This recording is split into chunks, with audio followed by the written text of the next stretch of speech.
We're joined this morning by Nathan Gonzales from the Rothenberg and Gonzales Political Report. Nathan, thank you so much for being here this morning. No problem. Thank you for having me. You downgraded the Indiana governor's race back in August to lean Republican. Pending his confirmation, what does Eric Holcomb mean to that ticket going forward with Mike Pence? Well, I think it's been quite an exciting time past couple of days in Indiana with Holcomb moving from the Senate race to the governor's race, and I think it's still a big question mark about what exactly he'll bring to the ticket. I know that there is the narrative or the scenario that he will help bring some of the Governor Mitch Daniels' camp into the fold. Maybe some of those folks who were not excited by the way Governor Pence handled the RFRA legislation, but I think it's still unclear whether Holcomb's going to be able to do that. You know, Holcomb was supposed to be able to leverage that network that he had developed through Governor Daniels into a top-tier Senate run, and it just didn't materialize that way. And so we'll have to see whether he's able to bring some of that to the ticket or not. Governor Pence, Lieutenant Governor Sue Ellspermann, and of course Eric Holcomb all said when they made the announcement this past week that this had nothing to do with politics. But really, this had everything to do with politics, right? Whenever someone says it has nothing to do with politics, you can almost guarantee that it has to do with politics. I don't believe there are accidents in campaigns. Everything happens for a reason, but we're going to have to see whether it happens for the reasons that they intended. And I think we still have a long way to go in this race. Turning now to the Senate race itself, with Holcomb out, what does that mean for the campaign between Todd Young and Marlin Stutzman, assuming that Todd Young's campaign is still viable and the signature issue is not an issue going forward? Well, yeah, and that's a big question mark. So, yes, if we say that Todd Young is going to be on the ballot, I don't think that Eric had reached his Senate campaign had reached a level where it was a huge factor.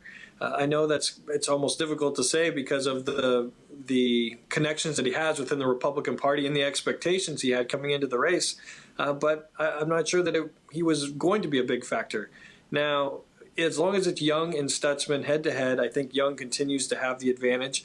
But this has just, the ballot access and the signatures has just been a huge headache that I know that there are Republicans here in town wish that they didn't have to deal with. And so we'll see if he ends up clearing it up and getting that access. A wild week in Indiana politics here. Club for Growth had endorsed Stutzman this past summer. They've kind of gone radio silent since. Is he losing support among conservatives statewide? Well, those are kind of two different questions. Specifically to the Club for Growth or any outside group for that matter, these outside groups are not just endless streams of money. When they are looking at a race and they're looking at investing in a race, they want to make sure that they are investing in a credible vehicle that will be able to perform. And I think there were some questions late last year about the Stutzman campaign and the direction he was going. And I think some of that investment may have been in doubt. We'll have to see whether those questions have been cleared up and whether Stutzman can inspire a confidence to where some of these outside groups will get in. But I think he needs those groups to kind of level the playing field with Todd Young, who is starting at least the election year with a financial advantage. Regardless of who it is, Stutzman or Young, does Barron Hill have a chance?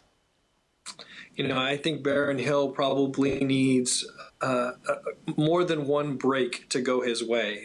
If all things are equal, I think either Young or Stutzman would start the general election with the advantage. If it's Stutzman and he starts to fall into a Richard Murdoch situation, then it might become vulnerable.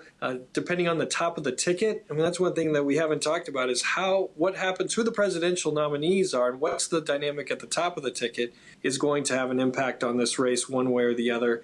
And the presidential race is wide open right now, so we have to wait. But I think Barron Hill, He needs a lot of help. I mean, his fundraising has been poor for a House candidate, let alone a Senate candidate, and he's just not going to be able to get there on his own. Nathan Gonzales from the Rothenberg and Gonzales Political Report. Thank you so much for joining us this morning.